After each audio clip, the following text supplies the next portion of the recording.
When a kid goes like, "Can you open this for me?" I just go like, "No, I can't." You should have been given the correct tools to open that. Stay hydrated. First thing in the morning, tired and yawning. What you gonna do? Hello, everybody, and welcome to another episode of Stay Hydrated with my sister Elizabeth Hall and my brother Christopher Hall. Hope you're all having a wonderful day wherever you are. We are joined by another fabulous guest this week, the comedian, the musician, the all-round gorgeous human, Sarah Hester Ross. Hello. Is here with us today. Thanks for having me. Thanks so much for being here. This is hydrated. You're like, what's it called again? Stay hydrated. Stay hydrated. Wow. Yeah. We're all doing. Hey. We all got our Cano water. How clever is that? Right. Not sponsored. Not sponsored, but could be. Yes. But could be any day now. Any day now. We're waiting for the call. There's an Evian here as well. Yeah, just practice what you preach. Shout out. Yeah. Although we have discussed already that the only thing I've had this morning is a coffee. So I'm going back. And two vitamins. Did you put them in water or was it just straight? Yeah. No, they're in water. Yeah. Okay, so that's a sense of hydration. Yeah. Exactly. A whisker of hydration. We've caught you in London on your trip, your tour. Yeah. You've been doing some shows here in London. How have they been going? Really great. This is my first time outside of Edinburgh performing shows in the UK. And I wasn't really knowing what to expect just because Edinburgh was so hard. Right. And whoever's been to Edinburgh, like performed, knowing what I'm talking about, like it was a great experience, but it was just like one of the hardest things that I've ever done in my entire life. And I also did it like incredibly wrong, like I jumped in it with both feet at the last minute, produced it myself, and I made so many mistakes. That lived and learned kind of experience. I did die and go to heaven at your show, but that's a whole different thing. That was one of my top 3 Edinburgh highlights. Oh, you were, the show was amazing. By far. Really? Yeah. Oh, thank you. Yeah, you're welcome. I mean, I'm very proud of the product that I have. And even from Edinburgh to now, my show is so different because Edinburgh changed me. It changed me as an artist, as trying to explain what I'm trying to do. You introduced me as a comedian. I don't know if I consider myself a comedian anymore. Okay. And Edinburgh did that. Edinburgh, because there was so many sects of, yes, it's always going to be comedy. I'm always writing funny stuff but I think my show itself and who I am as an artist is more cabaret. And I got that from Edinburgh. Obviously, cabaret can be more than just comedy, but so that's what I'm doing now. And the product that came out of Edinburgh and what I'm doing now touring, which is the serving tour. Serving. Yes. I'm wearing my own merch like a psychopath. Hey, I love that. Who's gonna love you more than yourself? Nobody. Exactly. Nobody. I just had this conversation yesterday. So, but yeah, it's the serving tour. I wanted to call it the serving tour, but nobody would let me. I know that's Losers. tough. Unless you did loser. Losers. Losers. Could you do Cvnt? That's the release of the song is V. Right. But no, they still wouldn't let me. Fine. They were like, no one's gonna put this on a poster. And I'm like, maybe that's cool. Maybe that's rock and roll. Maybe that's punk rock, But then you're like, oh, actually, I still do need a poster. I would like people to come and know about it. So yeah. I love, maybe that's punk. Yeah. Maybe that's what I'm doing. Maybe. When I first heard the word, can we just dive into it? Yes, this is where the episode is going, and I'm here for it. Yeah. Well, I was very late in life. I was in college. I grew up very conservative. So I had never heard the word in my life. I was obsessed with it. I thought it is, even to this day, I think it's one of the most adorable words. And when I first heard it, I was like, this is why I wanted to talk about it, because you said punk rock. I wanted to start a band called Bunnies. Nice. And I was just like, that's so fierce. it's adorable. Yeah, and I've always loved the word, and then finding out how much people hate it. Yeah. Especially in America. I think I think that you Brits have gotten a good rep with it, and Australia. Oh my God, Australia. It's like every other word. a term of endearment. I love it. Yeah. As it should be. Yeah. As it should be. That's what the word is, so perfect, where you could say it in anger, but it's also like, I love the whole cheeky. I love you. And it's like, why not? Yeah. Why not? Yeah. I do feel being born in America is tough when it comes to work. It's just a whole different. Well, because I remember I went and did summer camp in Florida, like as a staffer, and I said, damn. And someone was like, you can't say that around the kids. And then someone else said crap. Like one of the kids said crap. And I was like, so that's not a swear word, but like damn is? I wasn't allowed to say stupid. Oh, really? Yeah. that was. Okay. No, actually, I probably think that our mum, when we were really young, said we can't say that. To be fair, we'd be like, I hate this. And she'd be like, hate is a very strong word. It is. But I really, really, really don't like you. She's not wrong. Yeah. But It is a very I strong hate word. that bitch. But you know what I mean? mean it. And I'm saying it with my I full chest. hate them. Yeah. No, I did 100%. not stutter. Yeah. Yeah. I meant what I said. Yeah. So you couldn't say stupid. No, I couldn't. Yeah. I grew up very, very conservative. Didn't Whereabouts? listen to secular music. I wasn't it was Christian music all the way. And yeah, it was to think of where I am now from where I came. Yeah. Like my mother is so proud of me. I was like, she is? No. And I'm the black sheep of the family. My brother is a worship pastor with two beautiful kids, 3 with his wife, and they're this, Christian family, and I'm, singing about Serving. Yeah. Serving in a different way, serving a different Lord. That's right. Yeah. Serving a different purpose. The Lord of Yes, exactly. And so college was where you were like, oh. Not really. It wasn't until late into my adulthood, because I also was a worship pastor. Okay.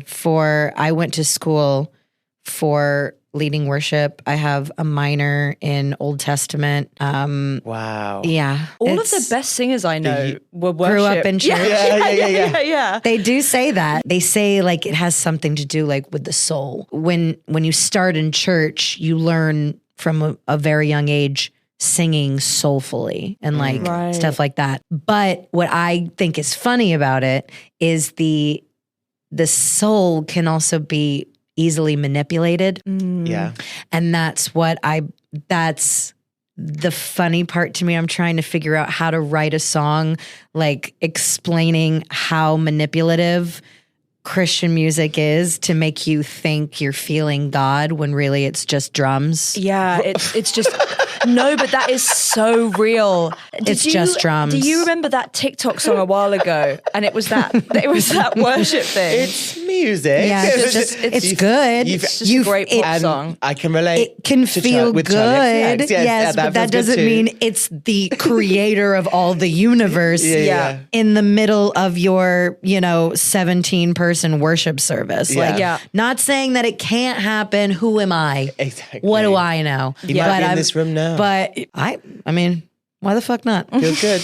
Yeah. I'm feeling good. I'm feeling the spirit. Yeah. And music is moving. Yeah. But where I say, hey, let's check this is when people are using it to further, and I have a lot of opinions about organized religion, not necessarily spirituality. Yeah. Because that's personal, that's faith, and I believe that everyone should do what they feel is right. But when it comes to organized religion, I believe all of them, every single one of them was created for power. Yeah. And that's what it is. And I was involved with it. I was part of the manipulation. I did it. I wrote those songs. And I was good because I'm a good musician. And I used them to like affect people's opinions and thoughts in the direction that I wanted them to go. And I can admit now at this point in my life that I used a worship stage because I wanted to be on stage. You know, do you know what Pentecostal is? It's like a sect of Christianity that's like it's just Really good music. Yeah, great, Right. fantastic, and it's very emotional. And there's a lot like they believe in speaking in tongues and you know, like very energetic, like enthusiastic worship and stuff like that. And basically, it's church for theater kids. Okay. Right. You know what I mean? Yeah. And I use that. I used that as because I was an entertainer from, you know, womb. I was like, oh, I can be on stage, but it's not about me. Bitch. Yeah. Watch me. Let's be honest. Yeah. And that's, I feel really good being able to say that about myself. I'm not saying everybody does that, but it's pretty apparent. Like when an artist is trying to become like a famous worship leader, like what does that even mean? Yeah. Right. What does that even mean? It's It's like a billionaire pastor. Like that's not supposed to happen. Yeah. You're not really putting God first. Yeah, that's an a billionaire. oxymoron. Yeah. You know? It does make me, I watched a film, I can't remember the name of it, but it was kind of about like one of the new sort of mega church type things. And like we both grew up in organized religion and have both since left.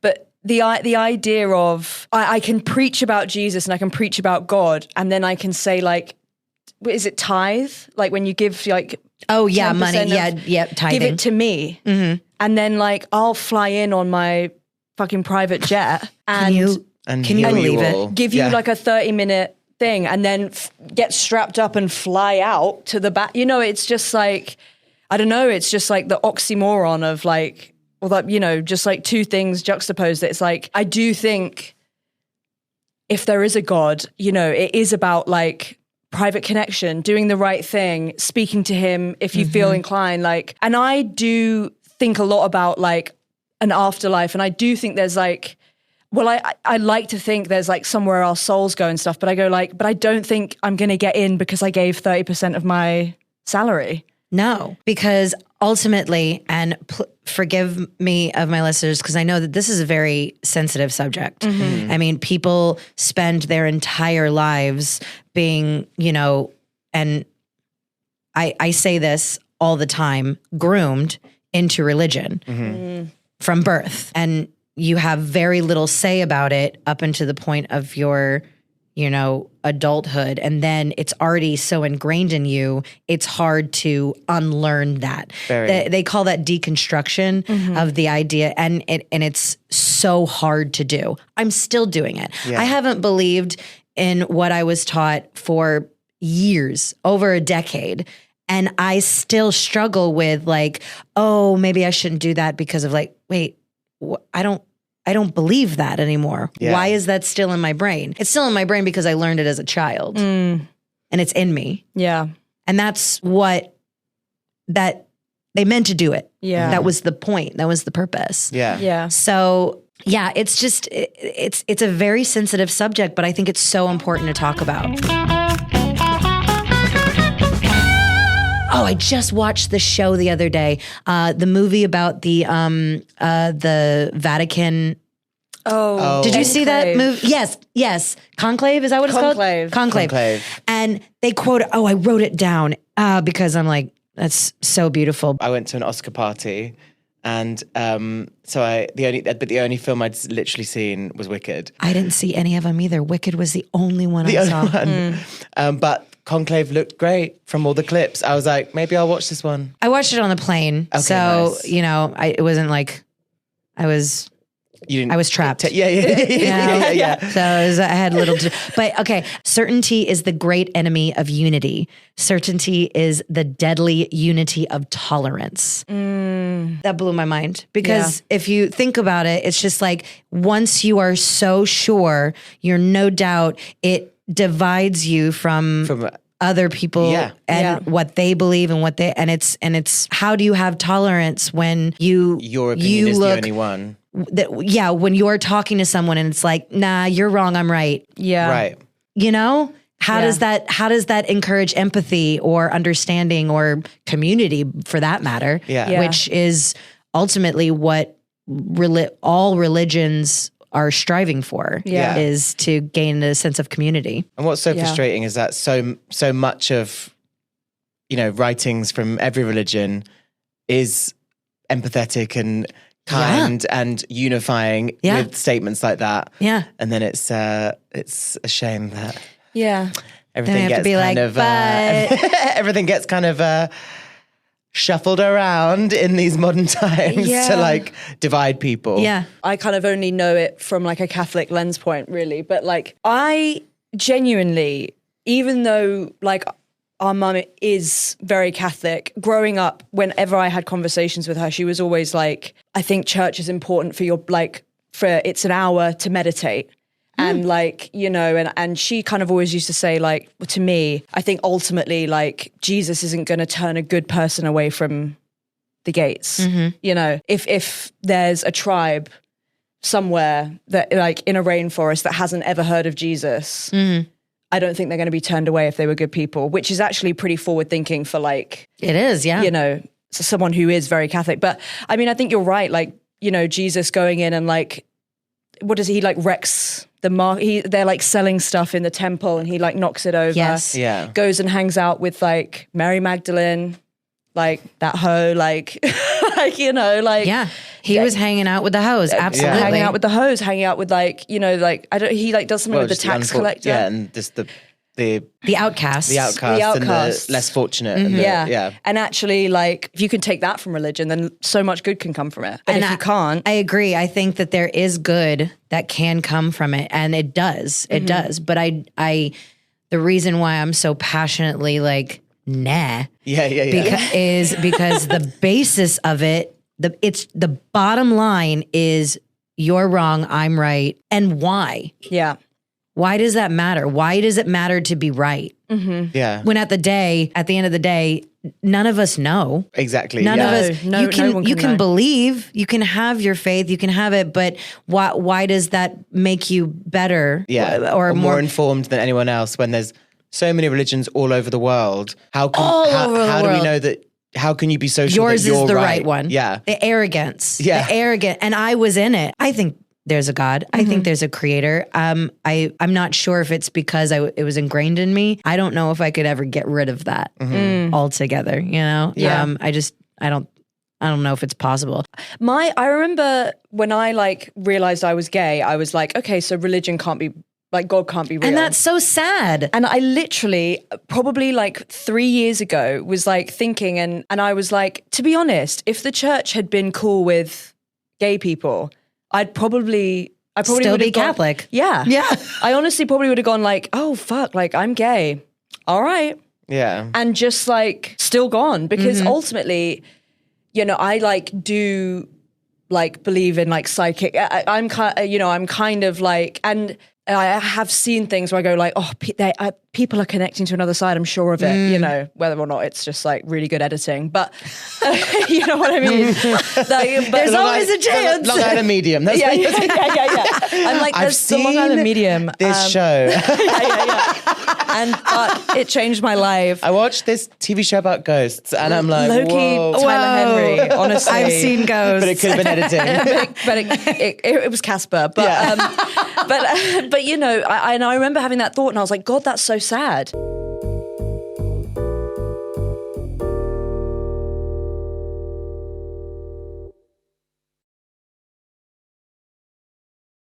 But hey, Yeah. Serving. So from worship minister to cabaret artist. Isn't that wild? It's quite the journey, but It's a long journey. But it makes sense. It makes sense. And a lot of your music, one of the most prominent hits, Stop Giving Men Microphones, has that gospel. Yeah, it does. I do at worship, the end like take it to church kind of thing. It's supposed to be a joke and play. That's so funny. That's a perfect like transition into that. So for people that haven't seen your show or don't know your material or whatever, what could people expect from the Sarah Hester Ross show? It's basically if Bette Midler and Rachel Bloom and Tim Minchin had a baby. Nice. That's There it is. me. Yeah. Wow. And here it is. Yeah. Yeah. So That baby cry. That baby cry really just got me. it was a good period on that weird statement. I'm like, that's a fucked up family. Yeah. But yeah, so Bette Midler is a huge inspiration of mine. Incredible. Comedian in her own right, but it's not like her live shows are very vaudeville, very big, very. Is it the last show? What's that Vegas? Is it the Last Show Girl or the? Is she in that? No. Her residency. What was it called? Oh, I'm gonna do a research break. I didn't know that she did a residency. Of course she did, though. She's perfect for Vegas. Showgirl Must Go On. Okay, Must Go On. love that. Iconic.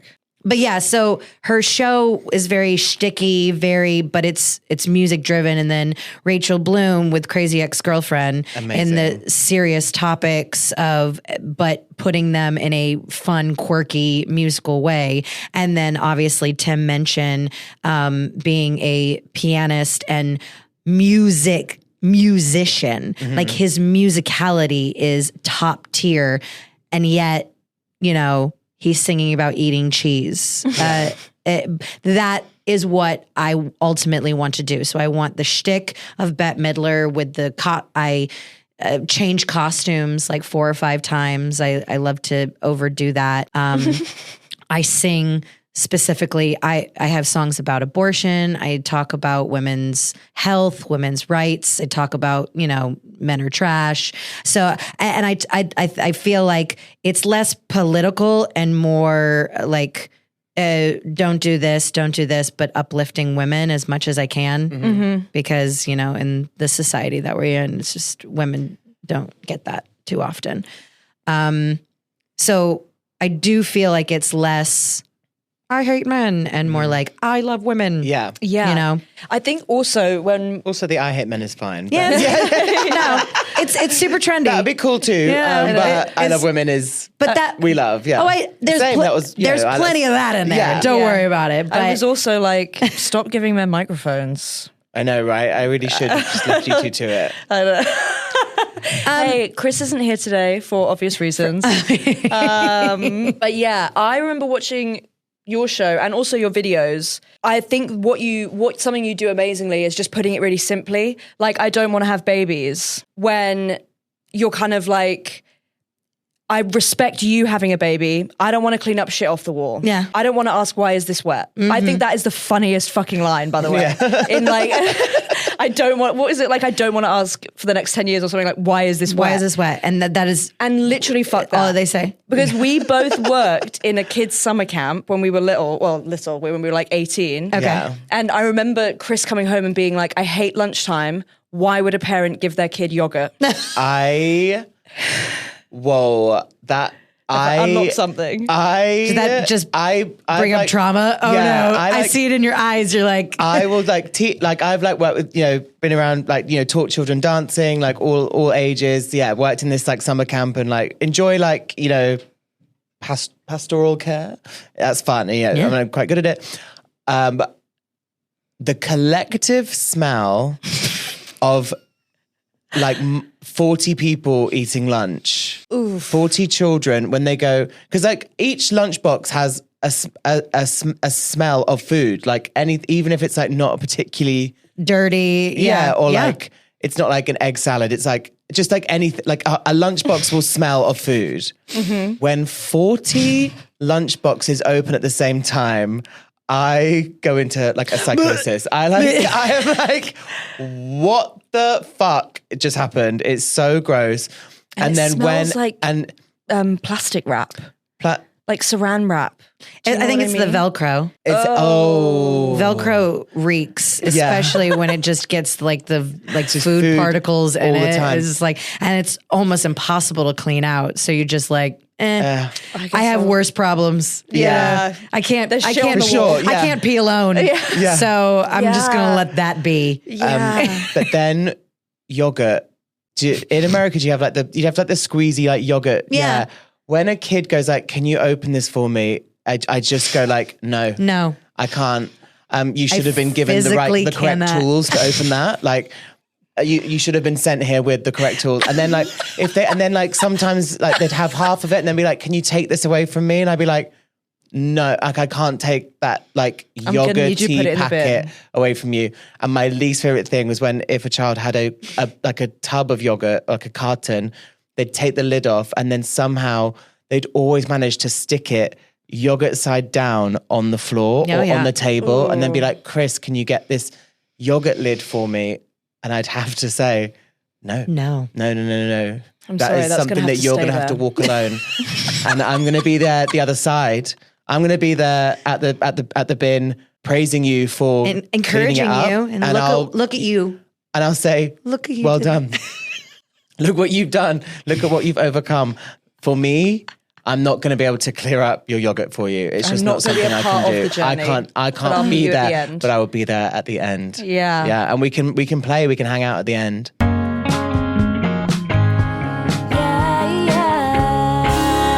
Now I know you're both very young. Do you want kids? Is that something that you see in your future, or do you know, or do you care not thinking about it? Because again, you're both young, so. I don't really see it in my future. Okay. I feel as a gay child in the 90s, it was like, so like, this is not something that you can do. Like, this is just not going to be something that you could do. And that was like that, because I did, as I said, like growing up, I was like, I like kids. And when I was a teenager, I feel you don't really know what the actual responsibility would be to have one. Put a human into the world and then be in charge of them. And totally. And then like, I think part of my whole coming out was like completely deleting that, like almost, deconstructing, like, this is not going to be something that's going to be in your future. So I kind of... But the deconstruction part is like, that's okay. Yeah. Mm-hmm. That's not a bad thing. No, totally. Like, but it is in society, like, that's a very selfish mindset of just like, oh, you're not going to have kids? That's what you're supposed to do. Yeah. That's what you're supposed to fall in love and have kids. And, I would assume it's still there in the gay community too, because, you know, adoption is a thing. And well, the thing is now I find it quite odd because people go to me like, "Do you want kids?" And I go, "Not really." And they go, "What? Why?" And I go like, because I was told for like a really long time that I was a freak and I couldn't have them. Yeah. Like, so I kind of like, I moved on and like put a lot of work into my like career and what I wanted to do and my friends and like travel. You know, I found other kind of like loves and aspirations. And then like, it's really funny now because I feel like, I'm trying to write like a bit. Why? Like, don't you want them? I'm like, you told you can't. So I feel like I'm being gaslit. I'm like, you said I couldn't have them. What are you talking about? We never said that. Yeah. I'm like, okay. No. Like for decades. Yeah, for a long time. Longest time. Yeah. So I find it quite like funny now that, because I also feel like people are saying it less to women, which is kind of good. Like, I feel like if, you know, women say, "I don't want them," people kind of go like, "Cool." I mean, it's maybe especially in London, they can like, and you know, people, it's getting not online. No, exactly, not online. But no, I feel like no, it's that's getting good. If it's that, if it's getting normalized, and this is in like my that. experience. I'm sure lots of people. You know, I'm sure, you know, as your gay best friend, I'm like, "Oh, it's getting better." And they're like, "Okay." But then I feel like people are now coming to me being like, "You want kids, right?" And I'm like, "Oh, no, not like, not me. Then they're like, what? And I'm like, okay, so now it's like for like gay men to be like, but you can adopt. I'm like, but that also takes a really fucking long time. And like, you have to be like. And it's a commitment. I feel like. What you said earlier is so funny because I think that a lot, especially younger people, they're like, I like kids. I was like, what? Okay. That's a third of it. Oh, no, like 3% of it. Yeah. That doesn't mean you should create a human being and have your entire life be turned upside down to make sure that human stays alive, is not a shitty person, you know, it is a serious job. Mm-hmm. It is a serious business. And I think a lot of us as a society has just taken it being like, oh, I like kids, or I want to start a family. What does that mean? That's crazy. To just that to be the reason why you have kids. Oh, I want them. Mm-hmm. Let's think. Let's think about what this is going to mean and what it's going to do and what it's. Not saying it's wrong. But like it's not it shouldn't be a flippant decision. No. Yeah. You know? No. Some of my best friends now are having children and they are, you know, having really, really wonderful experiences, and some people are finding it like really tough. And I'm like really, you know, admiring a lot of, them, these people that I used to like get drunk on a street corner with are now like, hey, I'm doing this thing. Where's where the I'm nappies? Creating this thing. And I'm like, in awe of them. And, cause it's hard. And then it's hard. It's really, really hard. It's interesting to think about that. I'm sure there's someone that's done the bit that it's like, as straight people, it's so easy to become parents. Like you can do it by accident. Yeah. Mm-hmm. And gay people have to really want it. Really want and go through so much really years. Want it. Yeah. And then still have to kind of fight for the validity of your family. Right. And you're kind of like, this wasn't like, not. And again, I'm not taking anything away from straight couples because lots of people plan things and whatever. But yes, of course, you can't just like have sex on a Tuesday and be like, whoops. It's like, this has taken us 10 months. And then, I mean, I used to, and in my current relationship, my girlfriend definitely like wants children or like, talks about it and stuff. But I think, and I do, but there's something about where we're at as a world where you go like, I kind of always envision myself ending back up probably in America. And you go like, well, there's certain states that are starting to fight to take away gay marriage again. Yeah. And there's certain and like if I had a kid and they were trans, what the fuck? Yeah. Like, you know what I mean? Absolutely. And that's a really popular conversation right now of like people that want kids, but it's like, is making the decision to put a human into the world right now. Yeah. That's hard. Yeah. Oh. Mood lighting? Taking us into the evenings. This is Stay Hydrated After Dark. Yes. Be like, also, I meant that if I had a kid and they were trans, I would love them, but it would be a hard political climate. Anyway. Yeah. Not that, imagine. And they were trans. People are like, I'm like, forget it. That's not what I meant. That's not what I meant. Take it back. Can you? That's not what I meant. That's not what she meant. Okay, come on, come on. It's a serious conversation right now, and it's so funny because people are making the argument of like, parents should. Because of RFK and doesn't believe in vaccines, and parents should be, and he's trying to normalize the idea that parents don't have to vaccinate their kids and stuff like that, even though it's been